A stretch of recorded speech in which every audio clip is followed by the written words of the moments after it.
चलो जुओ स्वाध्याय 2 ની અંદર દાખલા નંબર 7 એફ જી જેમ આર થી આર વિધેય જી ઓફ આર થી આર એફ એક્સ બરોબર એક્સ પ્લસ 1 આપ્યું છે અને જી ઓફ એક્સ બરોબર આપણને રકમ આપી છે કે જી ઓફ એક્સ બરોબર 2x માઇનસ 3 થી વ્યાખ્યાયિત વિધેય છે એટલે આ બે વિધેય છે એક આ એફ ઓફ એક્સ અને આ જી ઓફ એક્સ હોય તો એફ પ્લસ જી એફ માઇનસ જી અને એફ બાય જી શોધો તો એકદમ સિમ્પલ જુઓ આપણને શું આપ્યું છે કે અહીંયા આપણને આપ્યું છે એફ ઓફ જી એફ અને જી છે ને આરથી આર આપ્યા છે એફ આરથી આર અને જી ઓફ આરથી આર બરાબર આવું આપેલું જ છે અહીંયા આપણને આપ્યું છે એફ ઓફ એક્સ બરોબર એક્સ પ્લસ 1 અને અહીંયા આપ્યું છે જી ઓફ એક્સ બરોબર 2x માઇનસ 3 ઓકે હવે આપણને શું કીધું છે એફ પ્લસ જી હવે આ ખાલી એફ પ્લસ જી છે જો તમે એફ પ્લસ જીને એક્સ લગાડો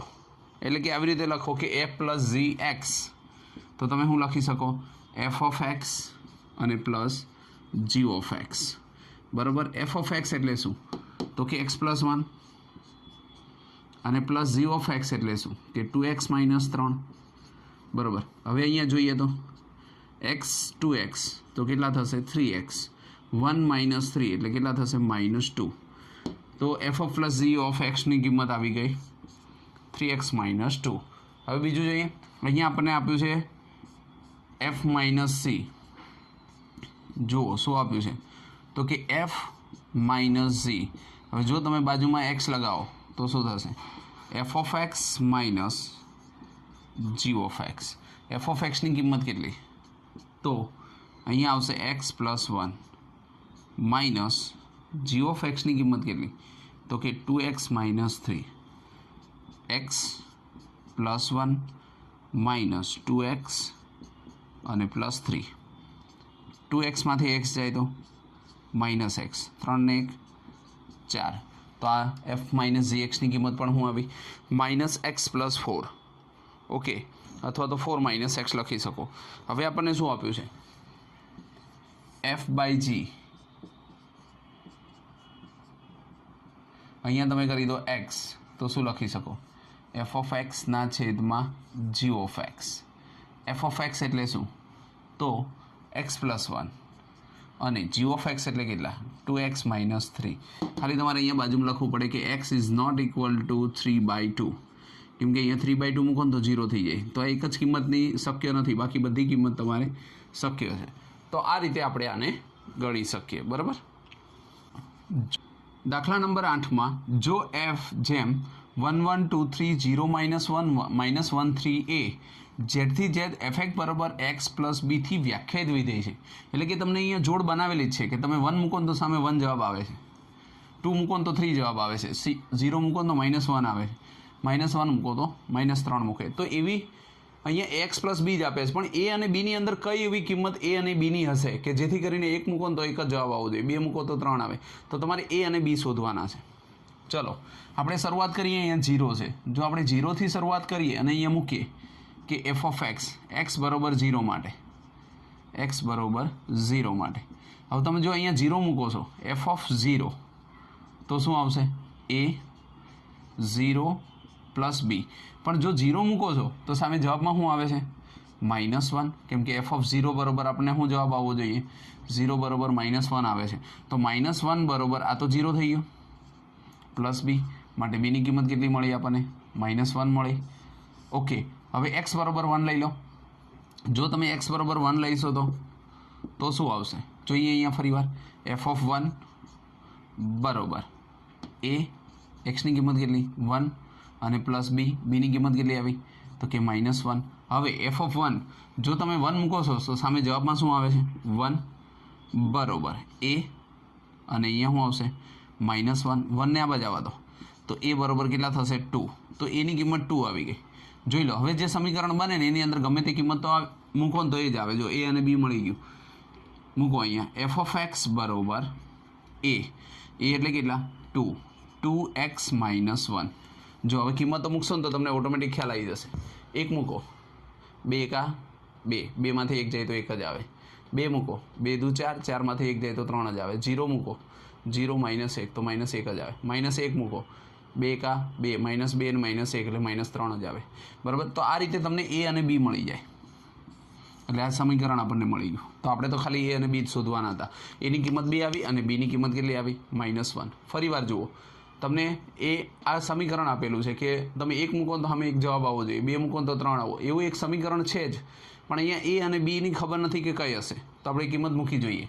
તમને એવું કીધું છે કે જો 1 મૂકશો તો 1 જ જવાબ આવશે, 2 મૂકશો તો 3 આવશે. આપણે આ પસંદ કર્યું કારણ કે અહીંયા 0 હતો એટલે સીધી આપણને એક કિંમત મળે. તો જો 0 મૂકો તો એક્સની જગ્યાએ જો તમે 0 મૂકશો બરાબર, તો સામે જવાબમાં શું આવવું જોઈએ? -1. તો 0 મૂક્યા તો એનો જવાબ -1 છે.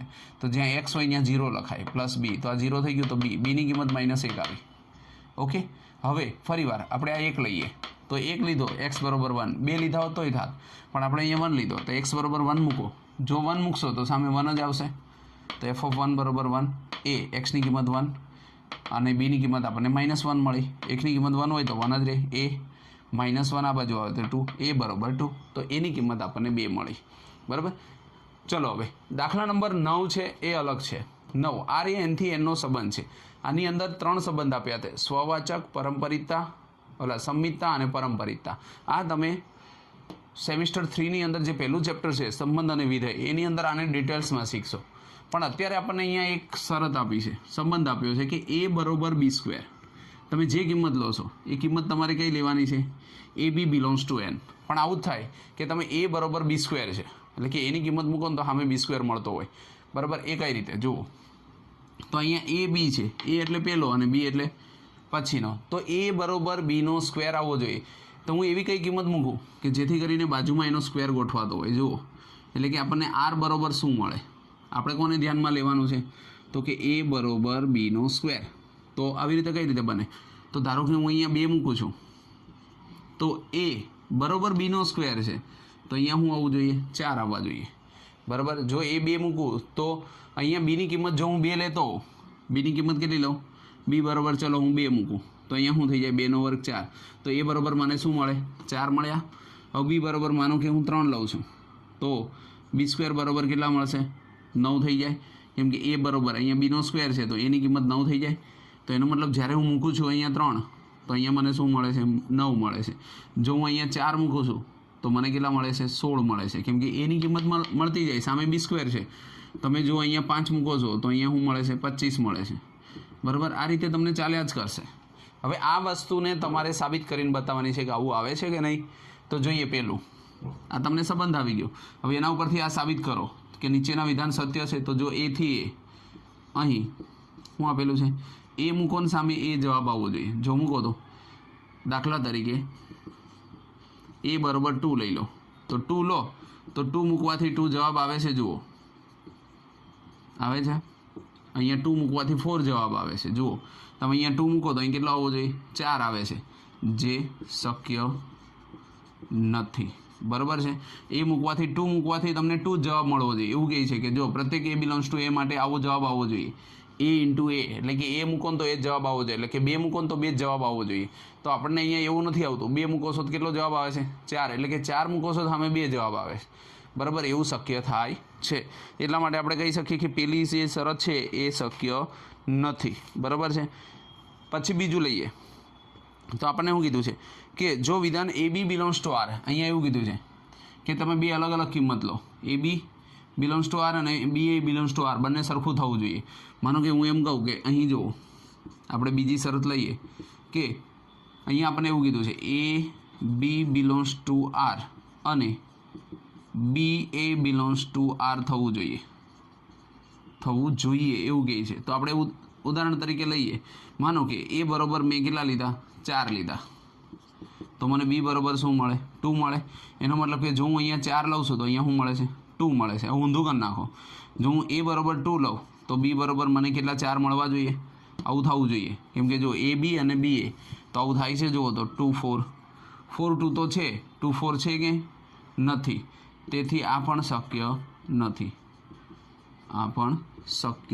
નથી. કેમ કે એવી જોડ જ નથી આપણને આપી. જુઓ, 4 મૂકો છો તો 2 આવે છે. જો 4 મૂકો તો 2 આવે, પણ 2 મૂકો તો 4 આવવા જોઈએ. એવું કહે છે કે જો અહીંયા આપણને એવું કીધું a b belongs to r, તો b a belongs to r થવું જોઈએ. 2 મૂકો તો 4 આવે ને 4 મૂકો તો 2 આવવા જોઈએ. જો 4 મૂકશો તો 2 આવે છે, પણ 2 મૂકો તો 4 આવતા નથી, બરાબર. એટલે આ પણ શક્ય નથી. એટલે તમને એવું કીધું છે કે જો હું a બરાબર 4 લઉં, અહીંયા એવું કહીએ કે 4 બરાબર શું આવે છે 2નો સ્ક્વેર, આ તો શક્ય બને, પણ 2 લખું તો 4નો સ્ક્વેર, આવું શક્ય બને નહીં, બરાબર. એટલે કે એ વસ્તુ જ શક્ય નથી. એટલે આપણે કહી શકીએ કે આ વિધાન પણ આ પણ કેવું છે ખોટું છે. હવે ત્રીજું લઈએ તો ત્રીજાની અંદર આપણને 3 વસ્તુ આપી છે કે આપણને એવું કીધું છે કે ત્રીજામાં જો ત્રીજું લઈએ એમાં 3 આપી છે, AB belongs to R, BC belongs to R, અને અહીંયા જે લીધો હોય એ જ સભ્ય પાછો A અને C બિલોંગ્સ ટુ R થવું જોઈએ. આવું થાય છે જુઓ તો, બરાબર. તો આની અંદર આપણે દાખલા તરીકે ઉદાહરણ લઈએ, આ પણ શક્ય નથી. કારણ કે આપણે ઉદાહરણ લઈએ, જો માનો કે અહીંયા આપણને 16 આપ્યા છે, જો તમે 16 લઈ લો તો અહીંયા 4 થાય, ચલો આ સાચું, બરાબર, બિલોંગ્સ ટુ R. હવે આ 4 છે અને અહીંયા 2, આ પણ સાચું, પરંતુ આ 16 છે અને આ કેટલા છે 2 છે. હવે અહીં શું કીધું છે જુઓ, A એટલે કેટલા તો કે 16, અને અહીં કેટલા થાય 2, નોટ બિલોંગ્સ ટુ R. આવું ક્યાંય આપ્યું છે જુઓ તો 16 2, આવું શક્ય નથી. એટલે આપણને એવું કીધું છે કે જો તમે અહીંયા 16 હોય, 16 મૂકો છો તો સામે તમને 4 સંખ્યા મળે છે, આવું શક્ય બને. 4 મૂકો તો 2 મળે, કેમ કે આ 4નો વર્ગ 16 છે, બરાબર. એ 4નો વર્ગ થાય, આ 2નો વર્ગ થાય, આ 4નો વર્ગ 2નો વર્ગ, પણ ક્યાંય એવું જોઈએ 16 છે, જે અહીંયા તમે જે 16 મૂક્યા એ 2નો વર્ગ છે, એવું શક્ય છે નથી. એટલા માટે આ વિધાન પણ શક્ય નથી, બરાબર. એટલે કે 3 આ રકમ માટે શક્ય નથી, A બરાબર B² માટે, કે જેની અંદર તમને સરખો જવાબ આવવો જોઈએ, બરાબર. એટલે આપણે કહી શકીએ કે આ વિધાન પણ સત્ય નથી, બરાબર. આવું ક્યારેય બને નહીં, આવું 16 ઇઝ નોટ ઇક્વલ ટુ 2², બરાબર. એટલે આપણે કહી શકીએ કે આ જે આપેલું છે 3 એ આપણા માટે શક્ય નથી, બરાબર. જો 2 મૂકો તો 2 જવાબ આવવો જોઈએ, એવું શક્ય ન બને. અહીંયા એવું કહે છે કે 4 મૂકો તો 2 આવે, પાછા 2 મૂકો તો 4 આવવું જોઈએ, તો 2 મૂકો તો 4 આવે, 4 મૂકો તો 2 આવે છે, પણ 2 મૂકો તો 4 આવે એવું શક્ય નથી. ત્રીજામાં એવું કહે છે કે 16 મૂકો 4 આવે, ચલો છે, 4 મૂકો તો 2 આવે છે, પણ 16 મૂકો તો પાછા 2 આવે એવું શક્ય નથી. તેથી આપણે કહી શકીએ કે આની અંદર 3 વિધાનો સત્ય નથી. ચલો જુઓ દાખલા નંબર 10. એમાં આપ્યું છે A બરાબર 1 2 3 4, B બરાબર 1 5 9 11 15 16, બરાબર. હવે તમને એવું કીધું છે કે A થી B નો સંબંધ છે, F એ A થી B નો સંબંધ, તો F A જો સંબંધ દર્શાવવો હોય તો શું આવે A ક્રોસ B, બરાબર. F A ક્રોસ B થાય તો તે સંબંધ છે, બરાબર. તો જોવાનું કે A ક્રોસ B કરીએ તો આ બધા સંબંધ આ જે ઉપર આપેલા છે એ આવી જાય છે. જુઓ 1 1 5 તો આમાં 1 છે અને આમાં 5 છે, ઓકે. 2 9 તો 2 9, 3 1 3 1, 4 5 અને 2 11, ચલો આવે છે. એનો મતલબ કે F A થી B નો સંબંધ છે, તો A ક્રોસ B થાય તો તે સંબંધ છે, બરાબર. તો આપણે કહી શકીએ કે A ક્રોસ B નો ઉપગણ છે, જે અહીંયા આપેલા છે જે સભ્યો છે, તો F A A cross B ના ઉપગણ છે. માટે ઉપરનું વિધાન કેવું છે સત્ય છે કે આ જે સભ્યો છે એ બધા જ A ક્રોસ B ની અંદર આવેલા છે. હવે એવું કહે છે F બીજામાં કે F એ A થી B પરનું વિધેય છે, સત્ય કે અસત્ય. જો વિધેય હોય તો એકનો એક સભ્ય 2 સાથે ના જોડાયેલો હોવો જોઈએ. તો આપણે અહીંયા જોઈએ તો અહીં F એ A થી B માં જોઈ લઈએ, જો અહીંયા 1 છે તો 5 છે, 2 છે તો 9 છે, 3 છે તો 1 છે, 4 છે તો 5, પાછું અહીંયા 2 આવ્યું અને અહીંયા 11 આવ્યું, તો 2 9 2 11. F એ થી B માં 2 9 અને 2 11 છે, બરાબર. જે શક્ય નથી, બરાબર. એક જ અંક 2ના 2 પ્રતિબિંબ હોવાથી વિધેય નથી, બરાબર. આ વિધેય ના બને કારણ કે તમને અહીંયા 2 આપ્યા છે. જો આ રીતે આપણે કરીએ કે અહીંયા 2 હોય અને અહીંયા 9 થતા હોય અને 2 મૂકવાથી 11 આવતા હોય, આવું શક્ય બને નહીં. એકને એક આંકડા મૂકવાથી 2 જવાબ ક્યારે પણ શક્ય બને નહીં. તેથી આપણે કહી શકીએ કે F A થી B પરનો વિધેય નથી. એનું ઉપગણ છે આ બધી સંખ્યા ઉપગણમાં આવે પણ વિધેયમાં આવે નહીં. જો તમને એમ કહે આ બધા ઉપગણ લખો તો તમારે આવું લખવું પડે 1 1 1 5 1 9 1 11 1 15 1 16 પછી 2 લઈને બધા સાથે 3 લઈને બધા સાથે 4 એટલા બધા ઉપગણ છે એમાં એની અંદર આ ઉપગણ સમાયેલા છે. તેથી આ ઉપરનું વિધાન સાચું છે જ્યારે એ વિધેય નથી, કારણ કે એકનો એક સભ્ય બે મૂકવાથી 9 જવાબ આવે ને 2 મૂકવાથી 11 જવાબ આવે. આવું ક્યારે પણ શક્ય બને નહીં, તેથી આ શક્ય નથી. બરાબર. હવે તમને શું કીધું 11માં કે એફ એ ઝેડ ક્રોસ ઝેડનો ઉપગણ છે. બરાબર. એટલે આ જે વિધેય છે એ ઝેડ ક્રોસ ઝેડનો ઉપગણ છે. એટલે કે કોઈ પણ સંખ્યા હશે ને તો ઝેડથી ઝેડની વચ્ચે જ આવશે. તો શું એફ એ ઝેડથી ઝેડનું વિધેય છે? તો વિધેય છે એવું આપણે બતાવવાનું છે. પહેલાં તો આપણે એવું કીધું છે એ બી અને એ પ્લસ બી. હવે આપણે કોઈ પણ સંખ્યા લઈએ, માનો કે એ બી અને એ પ્લસ બીની અંદર 1 અને 2 લઈ લઈએ આપણે, તો શું આવશે જુઓ. હવે માનો કે અહીંયા તમને આપ્યું છે એફ ઓફ એફ બરાબર એ બી અને એ પ્લસ બી. આની અંદર આપણે કોઈ પણ કિંમત લઈએ, ઝેડ એટલે ગમે તે કીધીશ, તો એ બરાબર પહેલાં 1 લઈએ અને બી બરાબર 2 લઈએ. તો જો કિંમત મૂકીએ તો એફ ઓફ એની કિંમત 1 આની કિંમત 2 એટલે અહીં કેટલા આવ્યા 2 આવ્યા. પછી 1 + 2 કરો તો કેટલા આવશે 3 આવશે. તો એફ ઓફ 2 3 આવ્યા. તો એ 1 બરાબર અને બી બરાબર 2 મૂકવાથી આપણને જવાબ શું મળ્યો 2 3 મળ્યો. બરાબર છે કે આપણને 2 3નું એક બિંદુ મળ્યું. હવે આપણને એવું કીધું હોય કે એ બરાબર -1 લઈ લો અને બી બરાબર -2 લઈ લો. હવે જુઓ તો હવે મૂકો અહીંયા -1 × -2 એટલે કેટલા આવશે તો કે 2 આવશે. અને અહીંયા આની અંદર કિંમત મૂકો તો -1 અને -2 મૂકશો તો કેટલા આવશે -3 આવશે. તો આપણી પાસે શું જવાબ આવ્યો 2 અને -3 આવ્યો. તો જો તમે કહી શકો કે એફ એ ઝેડથી ઝેડનું વિધેય નથી, એફ એ ઝેડથી ઝેડનું વિધેય નથી. ઝેડ એટલે કોઈ પણ સંખ્યા તમે પ્લસ લઈ શકો માઇનસ લઈ શકો. જો અહીંયા પ્લસ પ્લસ લીધી માઇનસ લીધી તો એ તમે જુઓ કે 2 મૂકવાથી 3 જવાબ આવ્યો, 2 મૂકવાથી -3 જવાબ આવ્યો. વિધેય ઝેડથી ઝેડનું વિધેય નથી, કારણ કે એકની એક સંખ્યા મૂકવાથી અલગ અલગ જવાબ ના આવે.